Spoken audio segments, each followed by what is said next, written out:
Welcome to the Brave Feminine Leadership podcast, where I get to dig into delicious conversations with global leaders and we get to hear all about their perspective on life and leadership. And today I am so thrilled to have Lisa Martello with me. Lisa, welcome.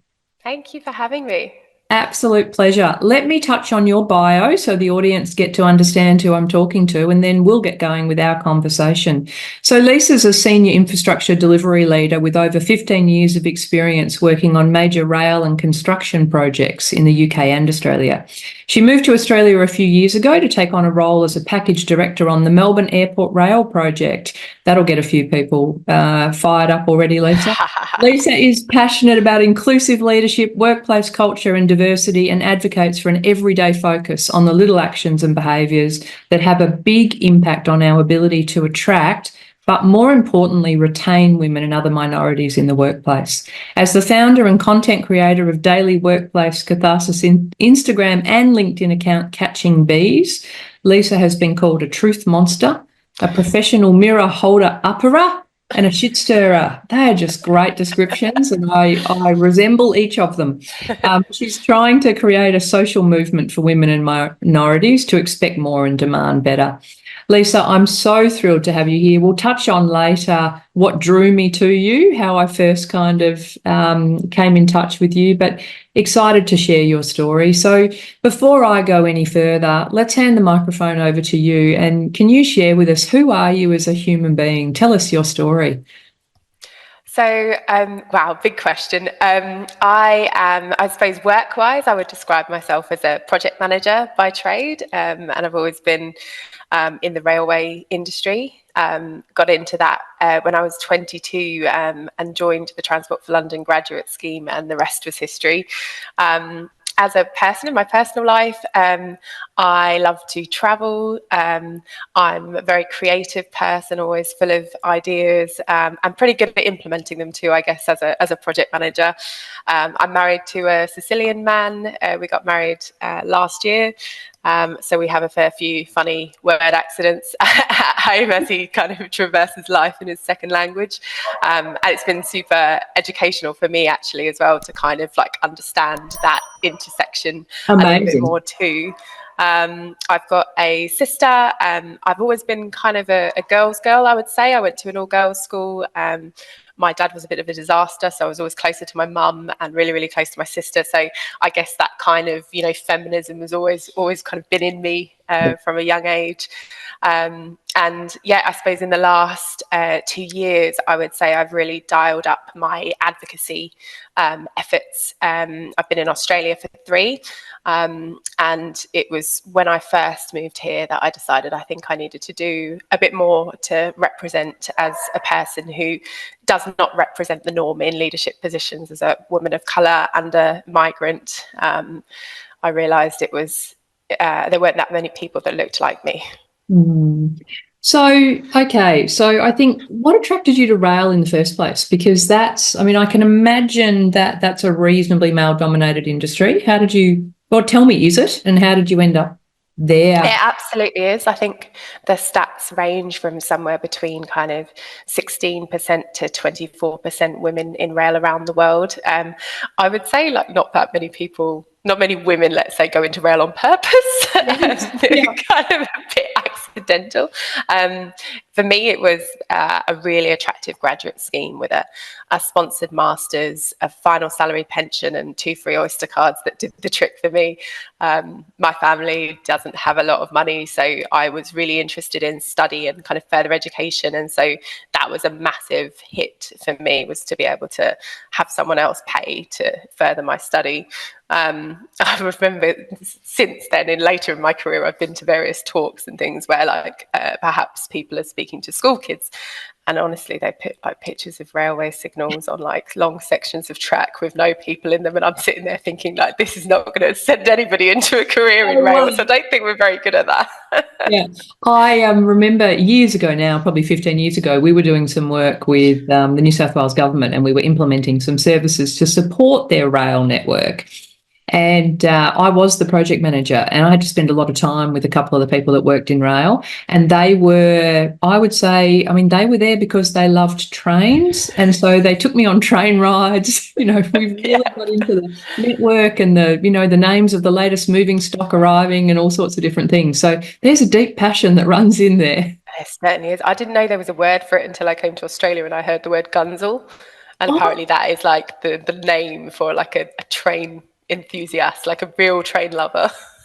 Well, we've all learnt something here today. So, well, lucky for us and you kind of did sort of fall into and get attracted into that industry, because you've built an incredible career, and you were already quite senior in the UK when you were headhunted to come out here. So tell us firstly about that kind of the climb to seniority, I guess, in the UK, and then what that looked like coming out here. Yeah, I've seen loads of kind of presentations and stuff about this kind of like, the maze of the career and all the different sideways moves and, things that you can do. Whereas mine was actually really linear. So I went in a completely straight line up the chain from graduate to assistant project manager, senior project manager, program manager, and then eventually director. I had some great sponsors that kind of helped me to do that, gave me opportunities. If I was hungry for more, they would go, all right, then have some more, see how you do. And they would always kind of provide the support that I needed to do well. And then it was the lure of that kind of real game changer role that drew me to Australia. So I was a program delivery manager in the UK. So probably think of it like deputy to the program manager. Yeah. And the role that I was offered here was a package director. So I was responsible for a big geographical section of the Melbourne Airport Rail project on behalf of the rail operator. And so for me, that was like a catapult to a new height, and it was worth moving hemisphere for. And I gave up a lot to come here. I loved my life in London. I had a great job. I worked for a great company. I literally just met my now husband. So right, I was going to ask where that came along. I literally met him 2 weeks after I signed the contract to move to Melbourne. So it was what we would call sod's law in the UK. And we were long distance for 10 months when I first moved here. So we, made a lot of sacrifices to come, but it was worth it to be in a really kind of senior position on an iconic, world-class project. So yes, I'm still sad that it's kind of on hold. That seems to be quite a big hold. So not everyone will know that story. So maybe briefly just touch on what happened there. And then what did that mean for you? Yeah, really briefly, it was all sort of full steam ahead. We'd mobilised a big team across the sort of the client, the contractor, the delivery partners. We had enabling works kind of underway at the airport, and spades in the ground at Sunshine, which was due to be a big interchange station. And then when the Treasurer announced the budget, though both the federal and the state governments kind of reconfirmed their commitment, it was put into the 90-day infrastructure review that a lot of kind of projects went into, and it sort of never emerged really. It was a long enough pause that it was tantamount to a cancellation, and basically every single person that worked on the project had to either be redeployed or made redundant across all of the organisations involved. So it was quite a massive ripple effect on the rail industry. For me personally, it meant redundancy. I had a team of probably 15 at the time, and most were redeployed, but a couple of them made redundant as well. It was a really harrowing time, to be honest. It was the first time I had ever experienced redundancy, certainly personally, but also as a leader of a team. Yes. And yeah, it's especially sad when I moved 10,000 miles to work on that project for that company. It's scary. I'm sure scary at the time as well, given you're headed to the other side of the world, literally.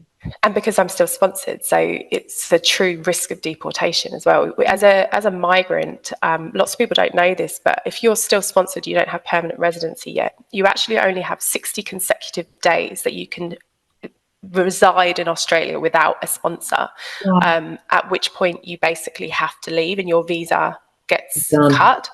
So it's a really, really scary time. And where we come over with our dependents, that people come over with their children or their husbands or their wives or their partners, you're also responsible for their livelihood and future as well. So if I lose my job and I can't get another one, he has to up sticks and leave too. So it was a really emotionally grueling time. And luckily I'd had itchy feet the year before, and I'd already been offered a job that I'd turned down, just didn't quite feel like the right time, ironically. And so I was able to move pretty fast. But me, normally I would take time to kind of recover from that. I would probably go traveling or take a long break. I can't do that here. No. I don't actually have the freedom to do that. So no. And it's such an interesting thing, because I think people probably don't appreciate either that, you know, you've come from somewhere where you had an incredible reputation, really strong network, and you've moved over here. You've obviously still got an incredibly strong reputation, but you don't have the network. Exactly. I think I remember when I've looked into kind of hiring internationals, and I hired a few in my team, and I do think there's something in that often, you know, people of colour hire people of colour, and women hire women, migrants hire migrants, and I think that's really nice. But I noticed that without kind of local agency, like, and I mean that in the, you know, the purest definition of the word, it's hard for people to choose an international over a local. Now, there's an element of that that's right, isn't there? That, you know, that local jobs first kind of attitude is a really good one. But there's also kind of amazing skills and kind of capability and experience that we miss out on when we kind of we aren't prepared to take what feels like a risk that isn't really, not really. Like, we're all just as likely to do great or do terribly, you know, wherever we come from. So I definitely found that if I was looking for a job in the UK and I think of who would call me or who would kind of answer my call and go, oh my goodness, come and work here, it was a really different set of companies. I got offered a job by loads of consultancies here, but none of the companies that they would sell me into, none of the client organisations, none of the contractor organisations. And I thought that was really interesting. There'd be a study in that. Well, you shared something with me that I certainly didn't, not knowing the industry well at all, I didn't appreciate at all, but it was, you're working in a world of engineers and you're not an engineer. So tell us about that, because my understanding from when you and I connected first is there's a big difference between the UK appreciation and Australian appreciation of that. What do we need to catch up on over here? Oh, so much, I think. I'm hearing that it's starting here, that some of the kind of major contractors, certainly in rail and construction, are starting to look at capability differently and kind of go, right, hold on, we stick engineering degree on every single job ad, like whether you're the comms manager, the commercial manager, the project manager, the engineer, do we really need that? Whereas in the UK, like when I joined the Transport for London graduate scheme like 17 years ago, I was part of a cohort where none of us in the project management scheme were engineers, because there was an engineering scheme. So if you wanted to go be an engineer, then you joined that one. Oh, that's strange. Exactly. And it was, so I've worked on, you know, mid-tunnel ventilation shafts, digital media upgrades, the London 2012 Olympics, like demolitions, utilities projects, all kinds of things, because we don't typecast, like, you have to be this type of, you know, engineer and this type of person to come and do this type of thing. Actually, project management is about people, it's about interfaces, it's about problem solving, it's about being organized, it's about leading teams, it's a skills-based profession.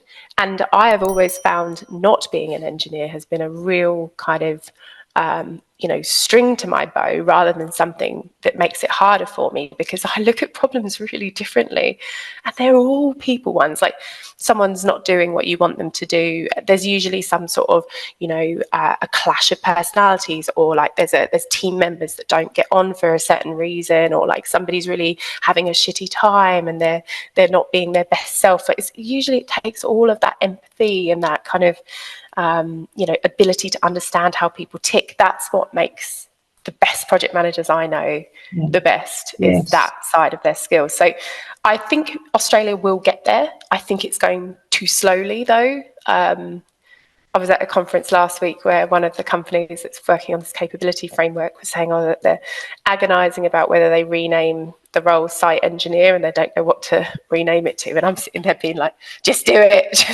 just whatever, just call it something else. Like it's not rocket science, and it's not going to change, it's not going to change the world. Just don't sweat over those kind of, it's a small thing, it will make a big difference, but just do it and then move on to the next problem. So what do you think, Lisa, what do you think gets in the way?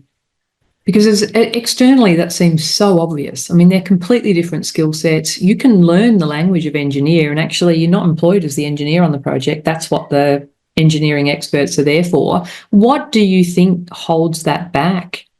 I think it's two things. I think one is it's the way we've always done it before. Yes. And to be the first to change it is a really scary thing. And you would know that as being a game changer yourself. Like it's a risk every time you step out and say something that nobody else has said yet, or you look at a problem a different way. And so the fear of something going wrong with a project manager that's not an engineer for the first time you did it, I think is a really scary thing.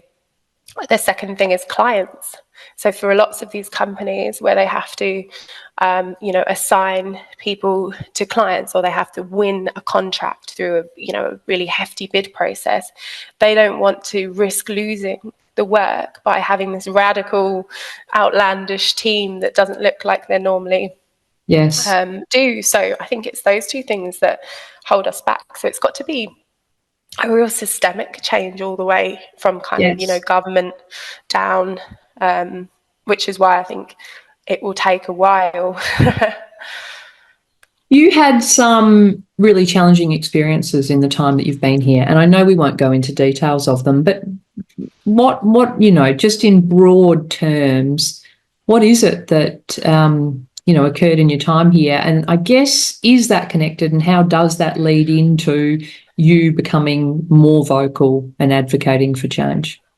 Yeah, like absolutely connected. I don't know about you, but I find for myself, as quite a values-driven person, probably the most stressed I ever feel, the saddest I ever am, is when I'm not like living up to my own values. Like if something's happening to me and I'm not dealing with it properly, or I'm not kind of helping others avoid it, etc. Like I get really, really kind of troubled about it. I start dreaming about it. I can't sleep.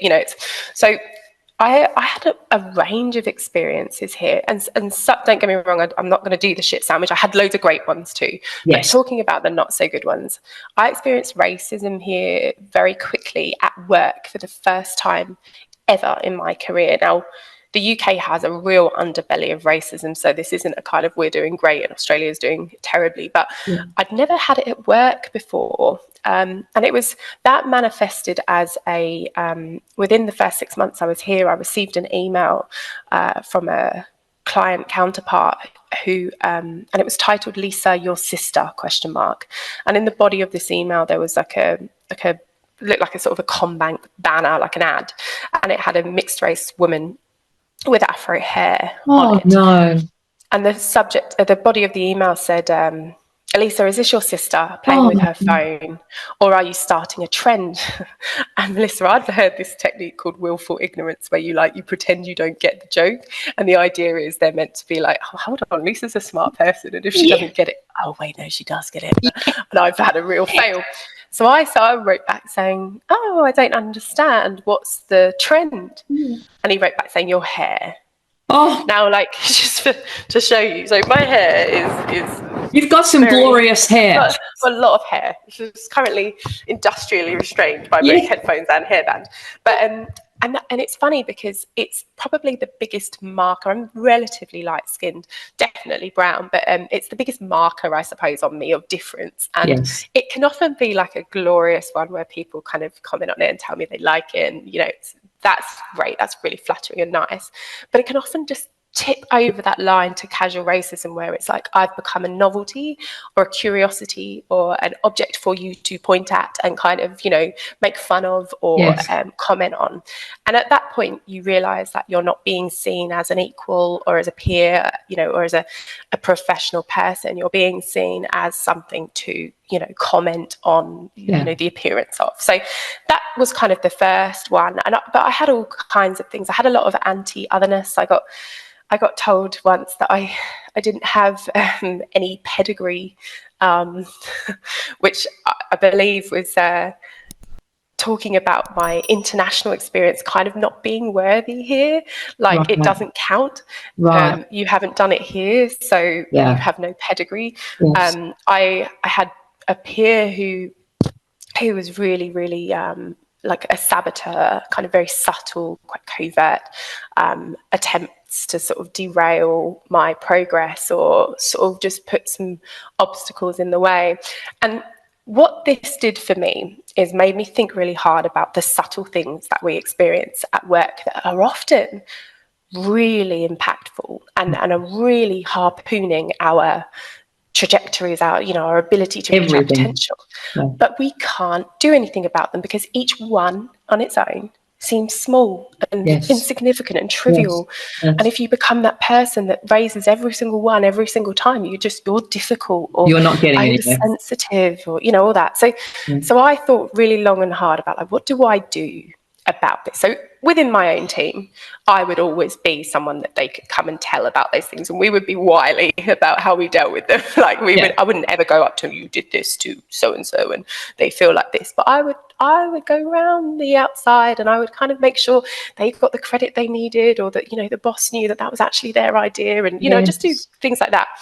But I created catching bees out of my angst for the fact that there was nothing we could do about microaggressions. Yes. And I'm so pleased to see how fast it's growing, because we are all out there fed up with the same shit, feeling the same barriers to reporting, to remedial action. And so I'm trying to call it out with a little bit of sarcasm and a bit of humour, and just shine a big old spotlight on those shitty characters, those crappy behaviours, those little things that are really, really affecting our careers.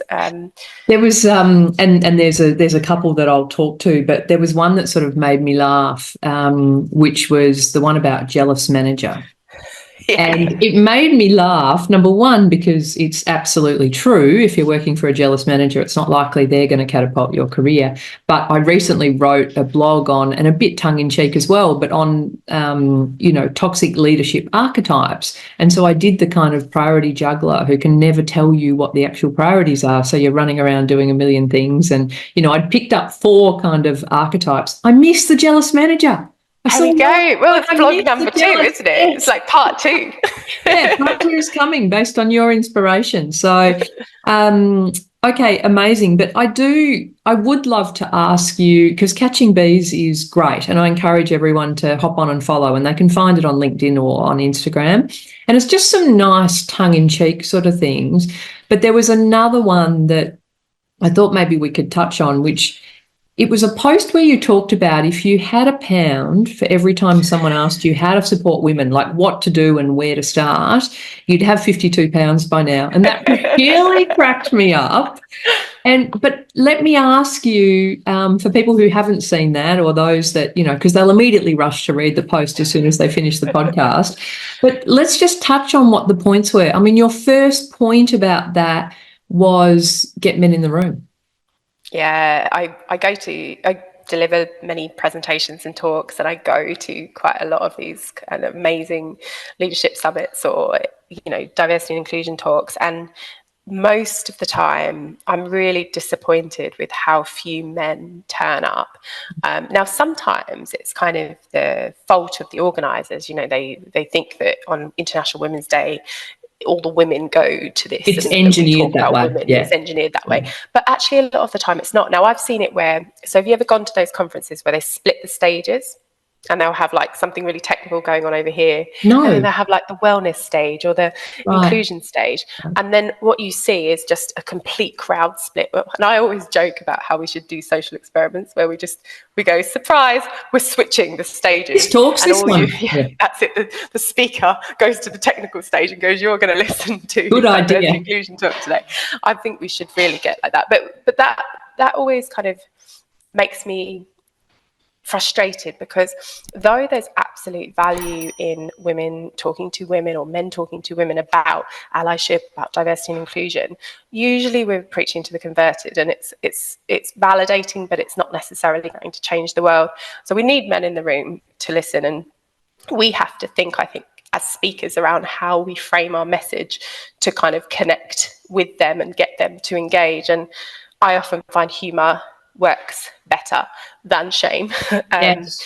works better than stats, because I think if we put ourselves into the shoes of men, and certainly in industries like construction, if you were being quite conscious of what was going on, you probably would feel a little bit like you're starting to feel like you don't belong, or that you're, you're in trouble for having the role that you have at the expense of whichever women Yes. don't have it. And so we do have to, though I'm not like, crying a river about that, I think we do have to kind of have that in our minds. So that was a really big one for me. And I think we just need to do some simple things, like you invite a woman and they invite a man. Or, Yes. for every man that comes, invite a woman. For every woman that comes, invite a man. Have KPIs on audience, diversity. Just really push that That's mixed good. crowd.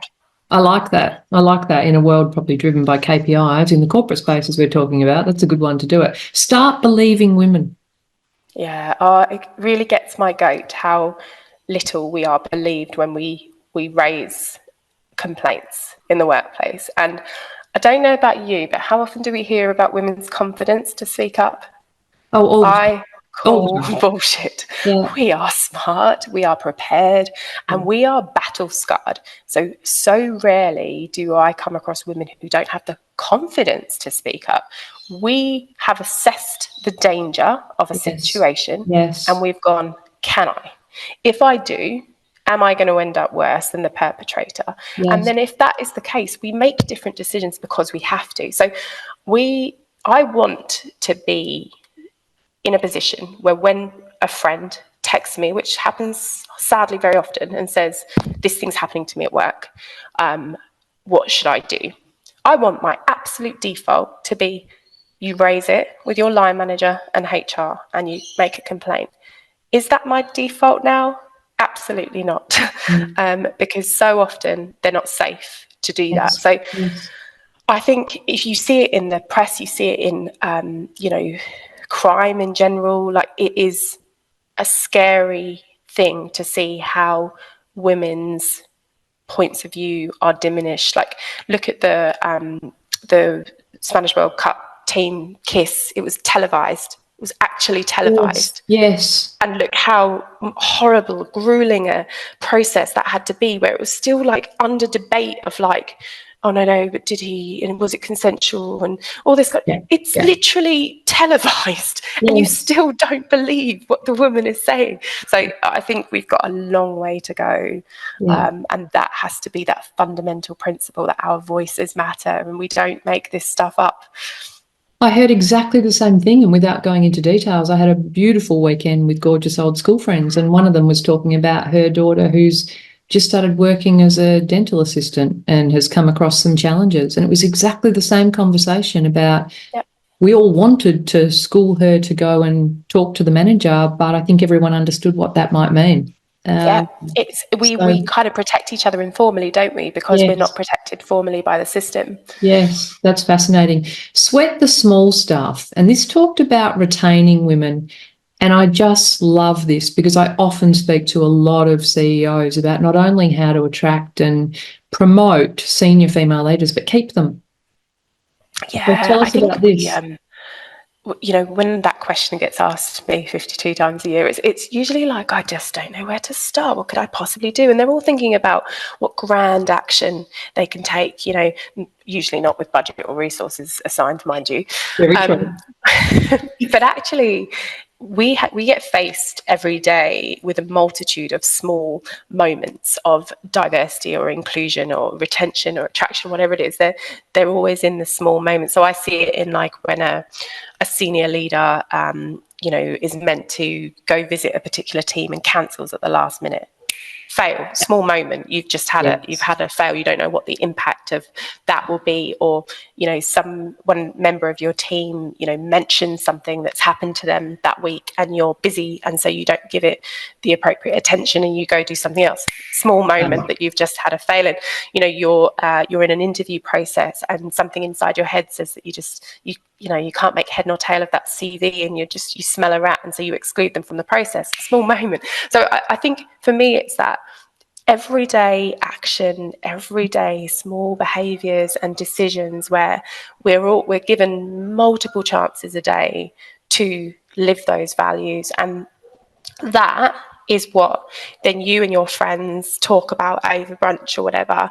That's how we vouch for certain companies. That's whether people are having a nice time at work. It's that creates retention. Retention breeds diversity, because we tell each other, this is a good place for you, this manager's a good egg, this team is a lovely place to work. People talk, right? So I think a simple thing that we gloss over, looking for the big ticket items. And I love that, because it's all of us are in control of those small moments. It's not asking anyone to do massive actions. It's asking each of us to take a bit of accountability to look at how we're acting in those moments and thinking 3 or 4 steps down the line, not just the moment. Number 4 was recognise and reward potential. Women are ambitious, and women of colour, I saw the stats even more so. So tell us about. Have you ever heard of performance punishment? Performance punishment. I'm sure I have. You do well, you get loaded up with more, or tell me. Yes. So, and so often happens to women in the workplace where you're really great, and so they're like, oh, just do this extra project, or, oh, can you just go help this team, or can you just work an extra few hours? Oh, but it really needs to be you. It could manifest in not getting the promotion that you deserve because they really, really want to, to hold you in place, or, unpaid work, kind of, adding on all of those kind of extra hours and then leading you kind of swiftly towards burnout. But it's a simple one where, the theme for International Women's Day this year was invest in women. And we're underpaying to start with. We've seen all the gender pay gaps. And then we are failing to reward potential. We are not promoting at the same rate or with the same evidence that we do for men. I've seen a quote before that says men are promoted on potential and women only on past performance. Yes. So we're in that constant sort of never-ending cycle of you don't have the experience, so you can't have the job, but you can't get the experience without getting the job. And so I think a simple thing is we just need to start paying for the work. We see it with speakers as well. If you haven't come across this, I interviewed one of the authors, Professor Laurie Weingart from Carnegie Mellon, is one of the authors of a book called The No Club, Putting a Stop to Women's Dead-End Work. And it goes into this whole subject of non-promotable tasks and how women end up overloaded from a work perspective. It's very linked to what you're talking about there now. I think you will get so much out of it. It's really good. So next one, sponsor things that matter to us. Yeah, I think we tie ourselves up in knots trying to think of what clever idea can I do for diversity and inclusion. Most of the time, passionate people are, out there in your organisation or your industry doing amazing stuff under their own steam with no backing, no sponsorship, no funding. I'm all for just give them money and resources and get out of the way. Yes. And that's how change happens, is that you need those people that are super dedicated and really, really passionate about it. And often they're doing it as unpaid work. Make it paid.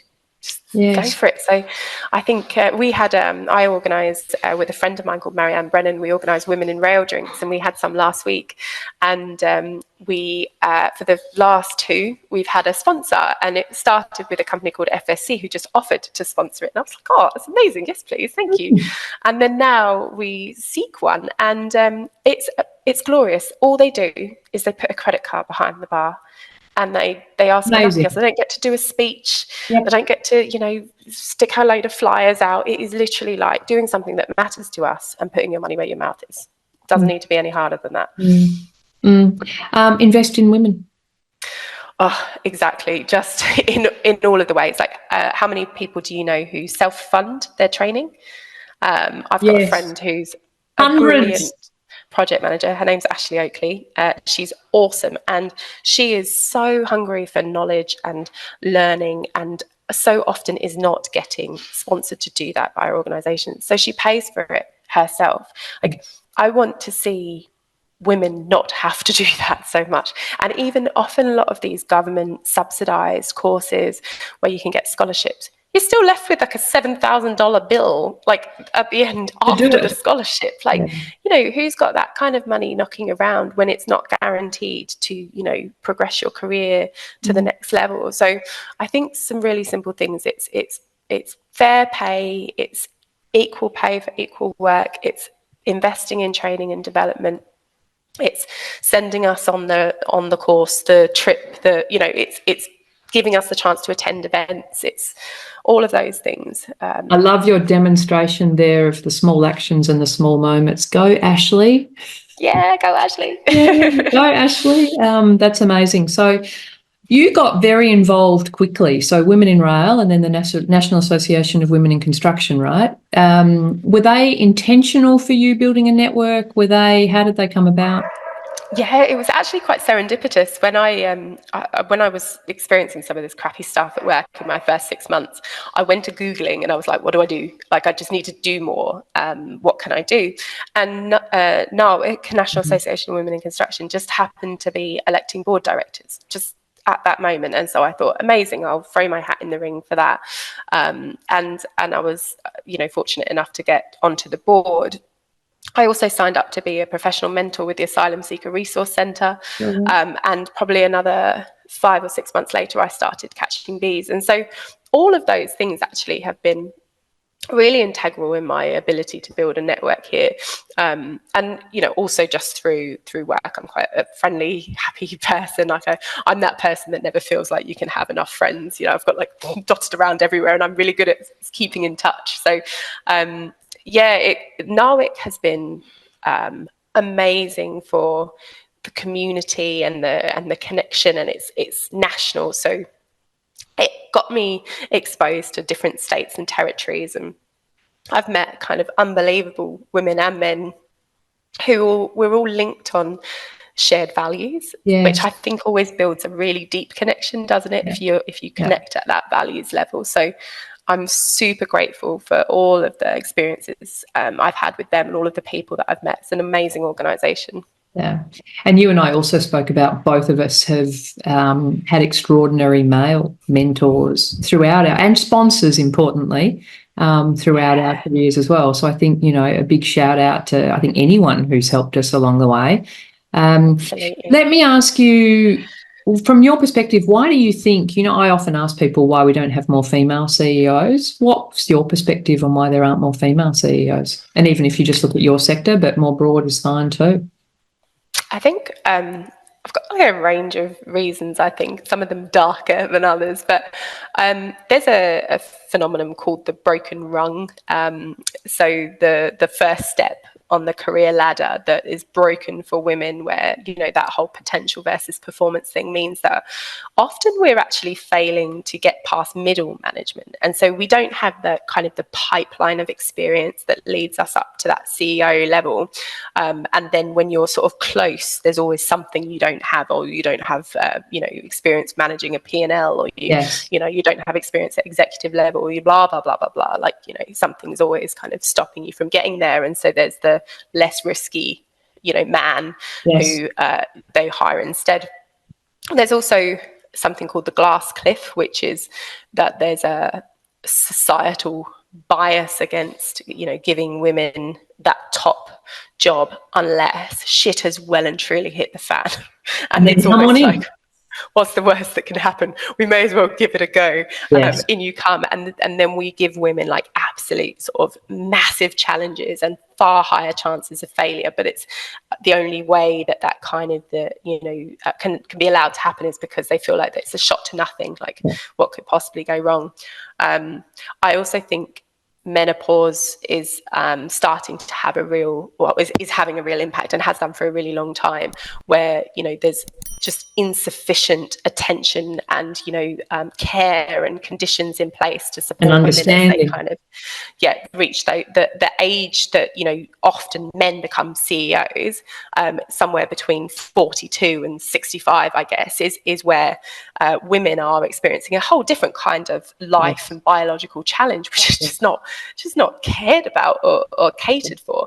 And there's, I can't remember them off the top of my head, but there's some really alarming stats about the rate of women leaving the workforce at that kind of, you know, perfect CEO age, because of inadequate support for menopause. And then the motherhood penalty is another one, isn't it? Is that women who have children often have to, you know, have no choice but to make sacrifices in their careers, and you know, the men carry on up the ladder and the women go sideways and part-time, and, you know, there's still not enough allowance for part-time work at the top level, is there? So and then the darker reasons, in industries like mine, sometimes when I see a parade of CEOs and I see some of the women they let in, and you know, you hear on the grapevine what those women are like, sometimes I think they let the compliant women in. The women who go along with go with the flow, don't rock the boat, you know, tell them what they want to hear. The darker part of me sometimes just wonders whether it's not changing because those in leadership don't want it to change. Yeah, and you do talk very much about leaders. You know, leaders do have the power to make those changes. Absolutely. Yeah. Absolutely. Whenever we hire anybody, we take a risk, don't we? And we accept responsibility, or should, for if that does not work out. That's also our job to deal with. I just think we don't. We think that we're making safe, secure decisions in those top levels, but we're completely failing to appreciate the opportunity cost of, like, what we could be getting, how much better we could be. But in construction, we build stuff and we make money, and so they go, well, nothing needs to change. You talk about what I think is an advantage, and perhaps people don't necessarily realise, but you use the term hypervisibility. Yeah, I once went to a Black History Month talk by an amazing man called Frank Douglas, and he, a black man, and he said that hypervisibility works both ways. And I just thought it was such a nugget, and I've never forgotten it. And it manifests in so many ways that we take for granted. And me and Div Pillay, who I think you've interviewed before, were having a good old chat about how no one ever forgets my name. Everyone remembers that they've met me, you know, because I look completely different to most of the other people that they met that day. So where we beat ourselves up about, did we say a stupid thing, or what if we screw this up, or imposter syndrome, or whatever.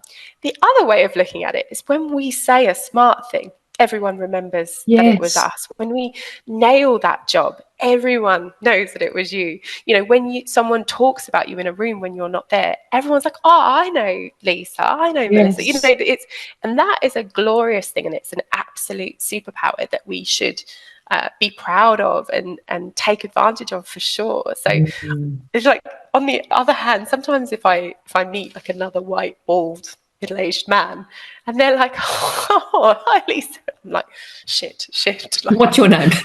What's your name? Where did I meet you? Because, you know, I must sit in a meeting with 20 of those every day. Now, don't get me wrong, though, obviously I'm being facetious, but it's a thing we should look at. Div told me about, she went to an event and she wore a sari, and she absolutely, like, you know, smashed it. Nailed Everybody was like, oh my God, you look fabulous. And everyone would have remembered Div in a sari at that event, you know, like, oh, I just think we should proudly, you know, take our differences. Claim it, make our space and own it. I think that's absolutely amazing. Now, you and your gorgeous new husband, congratulations, are leaving our shores. We certainly are. It's actually, like, heard it here first, like, exclusive. I haven't really told the internet yet. But yes, we are. We're literally about to pack up everything. There's nothing in my house. I don't even need the blur on because there is nothing in here. There's literally all of our furniture is gone. So we literally have our stuff picked up for shipping on Thursday, and we're heading back to the grey skies of London. Wow, fantastic. Well, good timing. You'll be heading into summer-ish as you head there anyway. A little bit of travel on the way? Yeah, always. I'm always that person that takes a break between jobs, always. I don't know why more people don't do that. I think we think that everything has to be so urgent, but they picked you. They'll wait for you. Yes. Oh, that's such good advice for people to hear that. So the final question, Lisa, and it's just been an absolute joy. I am so glad we met. I'm so glad I saw that 52-pound post, and it kind of tickled my sense of humour as well. I thought that was so good. From your perspective, what does brave feminine leadership mean, and do you think it needs to change?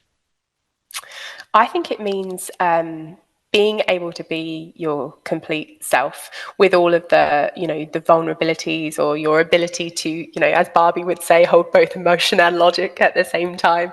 And I think that it's for us to blaze the trail for being, kind, vulnerable and brilliant leaders who are not conforming to the way that it's always been done before, if that's not your natural personality.